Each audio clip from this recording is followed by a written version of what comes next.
História, terceiro ano, unidade 1, trilha 1, Cadernos de Apoio à Aprendizagem. Gravado por Renato Yoshikawa, para uso exclusivo da pessoa com deficiência, não podendo ser comercializado conforme Lei 9610/98.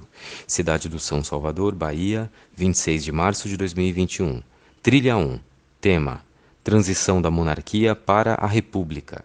Subtítulo 1. Ponto de encontro. Olá, estudante.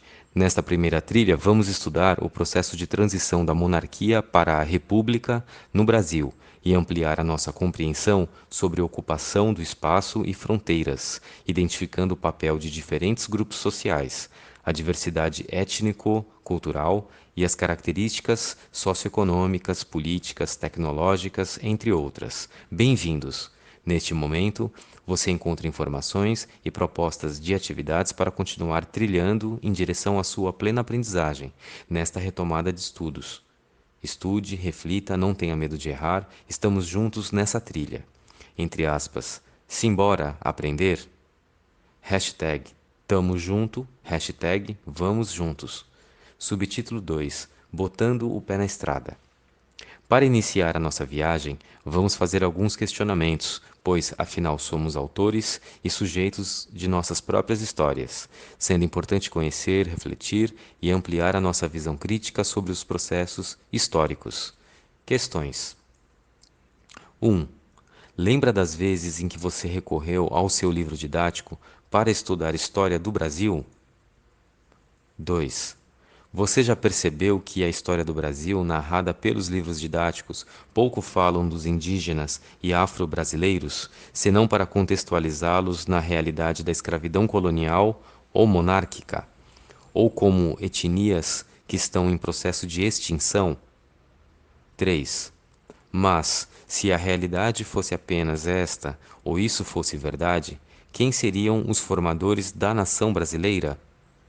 Eles participaram de momentos definidores como a Proclamação da República. Quais? Eram cidadãos brasileiros com direitos?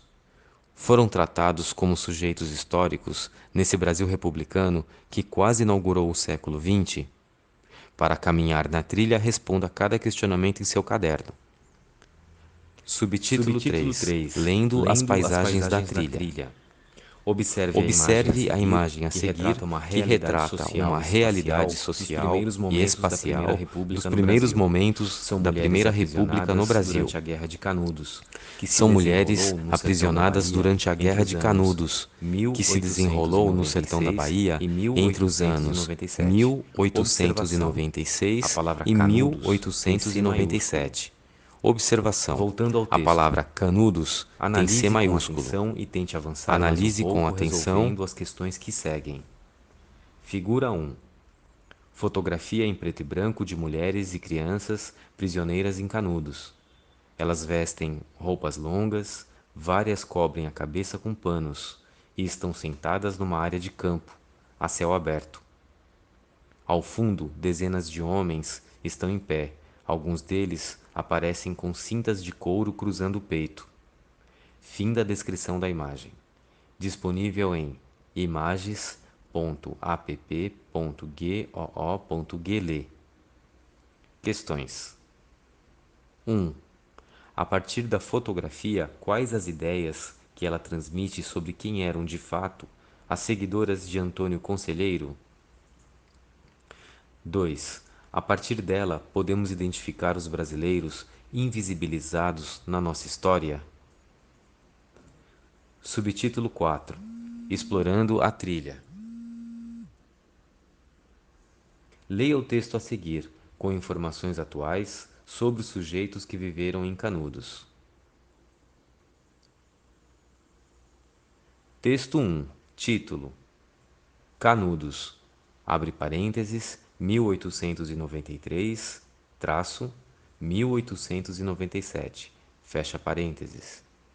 Parágrafo: Canudos foi um povoado no sertão da Bahia, numa região de caatinga cercada por morros e à beira do rio Vaza Barris.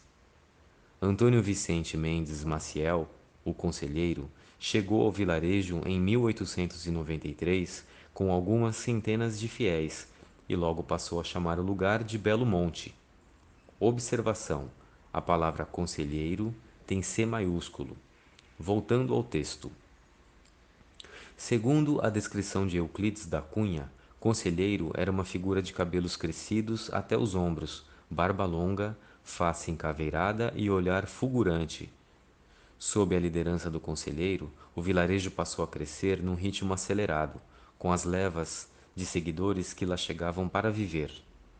A igreja de Santo Antônio, também chamada de, abre aspas, Igreja Velha, fecha aspas, mal comportava a multidão de fiéis que se reunia para ouvir as pregações do conselheiro. Para melhor acolhê-los, foi construída a, abre aspas, Igreja Nova, fecha aspas, às custas de doações recolhidas por fiéis espalhados em todo o estado da Bahia. Parágrafo. Negros, muitos deles ex-escravos, eram maioria entre os moradores de Belo Monte. A população negra era tão numerosa que já se disse que Canudos foi o nosso último quilombo. Também havia um grande número de índios Caimbé e Quiriri. Os habitantes eram agricultores, artesãos e vaqueiros, uma gente que há muito peregrinava pelos sertões, em busca de trabalho e de melhores condições de vida. Assim que as notícias sobre o arraial de Belo Monte se espalharam, as autoridades republicanas e da Igreja Católica tomaram providências. Em maio de 1895, um grupo de frades capuchinhos foi enviado ao povoado pelo arcebispo de Salvador, Dom Jerônimo Tomé, com a tarefa de convencer os peregrinos a se afastar de Conselheiro e de suas pregações. A missão durou apenas 8 dias e fracassou. Parágrafo. No dia 6 de novembro de 1896, partiu de Salvador a primeira expedição militar contra Canudos, composta de 113 soldados. A essa investida se somariam mais duas, sem que os seguidores de Conselheiro fossem vencidos. Parágrafo. Durante um ano, a população de Canudos enfrentou mais de 10.000 soldados recrutados em 17 estados brasileiros e organizados em 4 expedições militares. Até que no dia 5 de outubro, os sertanejos de Belo Monte foram vencidos. Calcula-se que morreram mais de 25.000 pessoas. Durante a guerra, os principais jornais do país mandaram correspondentes a Canudos. Todos queriam entender por que o exército tinha tanta dificuldade para vencer os sertanejos. A resistência daquela gente maltrapilha, doente e faminta os intrigava. Parágrafo. Um desses correspondentes foi Euclides da Cunha, contratado pelo jornal O Estado de São Paulo. A partir do que viu em Belo Monte, Euclides da Cunha escreveu Os Sertões. No final da guerra, o cenário era desolador. Entre as ruínas das 5.200 casas da cidade, se viam dezenas de corpos de homens, mulheres e crianças carbonizadas. Pouca gente foi poupada. Quem sobreviveu aos combates morreu degolado. O corpo de Antônio Conselheiro, que havia sido enterrado no santuário da Igreja Nova, foi exumado e fotografado. Além disso, sua cabeça foi cortada e levada para Salvador, para ser examinada pelo médico Nina Rodrigues. Comemorando a destruição de Canudos, o presidente da República, Prudente de Moraes, sentenciou, abre aspas, em Canudos não ficará pedra sobre pedra, fecha aspas. De fato, em 1969, o açude de Cocorobó encobriu a velha Canudos. Fim do texto. Fonte: Albuquerque, Vlamira R. Ponto e vírgula, Fraga Filho, Walter. Uma história do negro no Brasil. Salvador, Centro de Estudos Afro-Orientais, 2006, páginas 209 e 210. Subtítulo 5: Explorando a trilha. Você está conseguindo perceber as origens da ausência dos afro-brasileiros e indígenas na nossa história republicana? Vamos em frente. Responda às questões a seguir. 1.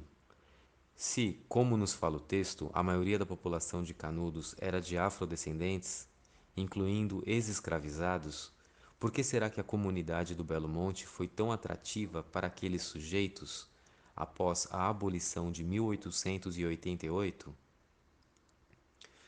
2.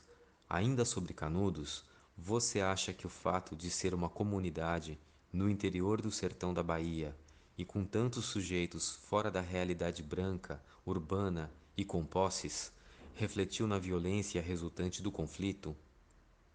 Justifique sua conclusão.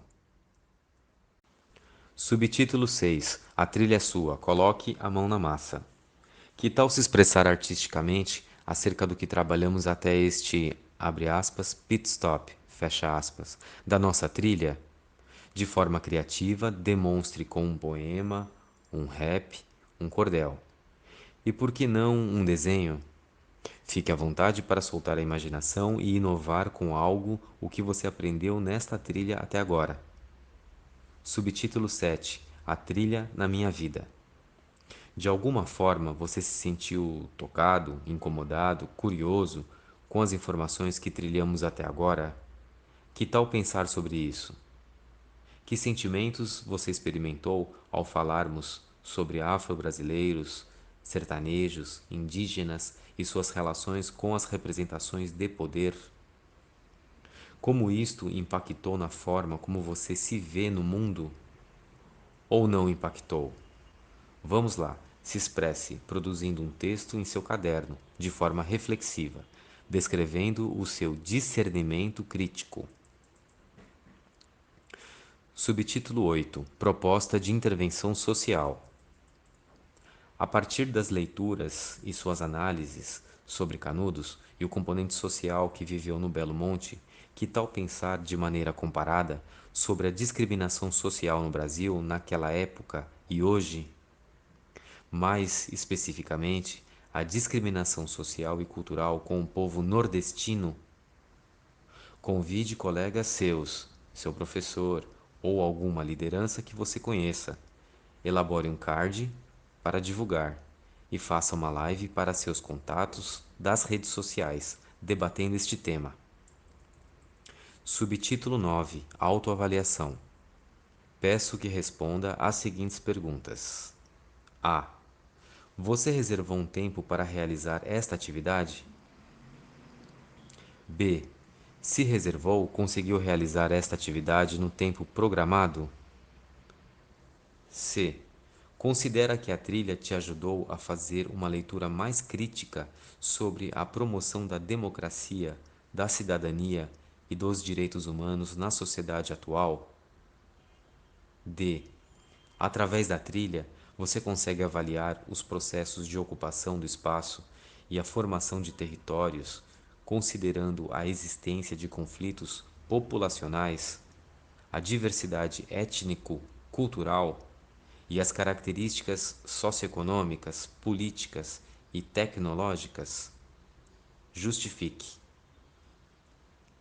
É, em tempos de pandemia, que propostas você sugere para a sua comunidade? Fim da gravação.